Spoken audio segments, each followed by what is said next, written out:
All new Diwali collections. இங்க புதுசு எல்லாமே புதுசு. Anandam silks. Thiru Rajagambheeran please come in. Thiru Rajagambheeran, ரெண்டு முக்கியமான வட மாநிலங்கள், ஜம்மு அண்ட் காஷ்மீருக்கு நிறைய செக்யூரிட்டி இம்ப்ளிகேஷன்ஸ் இருக்கு. இதை தாண்டி ஹரியானா ஒரு ஹிந்தி பெல்ட்ல காங்கிரஸ் முன்னேறுது அப்படிங்கிற ஒரு தோற்றம் இந்த கருத்து கணிப்புகளில் வந்த நிலையில் காங்கிரஸ் இப்போ it was election for the Congress to win. இந்த பின்னடைவை எப்படி பார்க்க? இன்னும் கட்டங்கள் இருக்கு, மாறலாம். பட் ஆனாலும் கூட பாஜகவுக்கு படுதோல்வி என்பது இல்லை, அவங்க முன்னேறி ஹாஃப் ஏ மார்க்கை தாண்டி போயிட்டு இருக்கிறாங்க.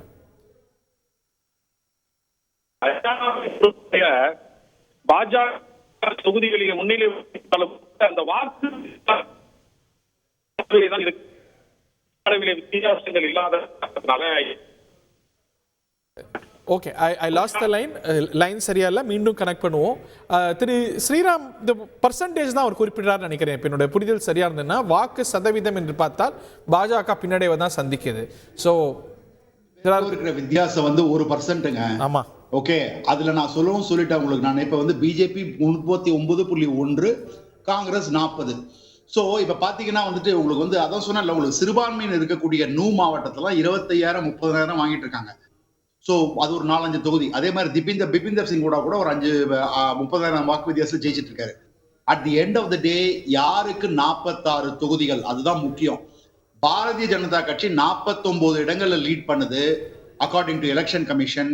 காங்கிரஸ் 35 இடங்கள்ல லீட் பண்ணுது. மற்ற சுயேட்சைகள் யாரு? அதர்ஸ் வர 4 பேர் யாரு? லோக்தல் சாவித்ரி ஜிந்தல் லீட் பண்றாங்கன்னு நினைக்கிறேன். அது தவிர சில சுயேட்சைகள் லீட் பண்றாங்க.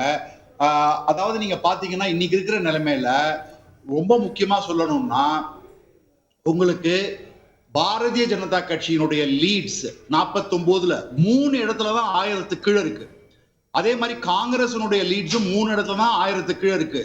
சோ இப்ப நம்ம சேஃபா சொல்லலாம், அடுத்த அரசாங்கம் பாரதிய ஜனதா கட்சி அரசாங்கமா இருக்கிறதுக்கு 90% மேல வாய்ப்புகள் இருக்கு அப்படின்னு.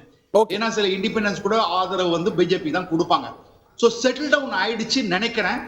பட் இன்னும் சில கட்டங்கள் இருக்கு. இது வந்து நேஷனல் கவர்மெண்டோட ஸ்டெபிலிட்டியை எப்படி பாதிக்கும் நினைக்கிறீங்க? ஒருவேளை ரெண்டுத்திலையும் தோற்று இருந்தா நாயுடுவோ நிதிஷோ எப்படி பிஹேவ் பண்ணிருப்பாங்க? இன் திஸ் கிவன் சிச்சுவேஷன் தேசிய அரசு மீதான இதனது தாக்கம் என்னவா இருக்கும்?